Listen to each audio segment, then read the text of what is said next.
सवाल ये नहीं कि बस्तियां किसने जलाई, सवाल ये है कि पागल के हाथ में माचिस दी किसने। आ मुद्दो એ ખરેખર જોવા જઈએ તો જે વન વિભાગ અને જે પોલીસ કર્મચારીઓ જે ક્યાંક ને ક્યાંક આદિવાસી સમાજ અને જે આદિવાસી વિસ્તાર ઉપર જે દમન કરી રહ્યા હતા એના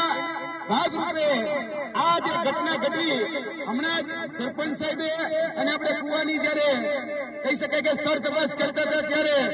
જે સાંભળવા મળ્યું, જે જાણવા મળ્યું એના આધારે એક વાત તો પ્રસ્થાપિત થાય છે કે તાલી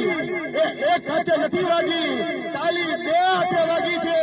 અને એક તાલી જે અત્યારે દેખાડવામાં આવી રહ્યું છે એ એક જ દ્રશ્ય અને એક જ અરીસો દેખાડવામાં આવી રહ્યો છે. બીજો અરીસો એટલે કે પડદા પાછળનું જે દ્રશ્ય છે એ ક્યાંક ને ક્યાંક છુપાવવામાં આવી રહ્યું છે. જે રીતે આદરણીય સરપંચ સાહેબે જે રીતે વાત કરી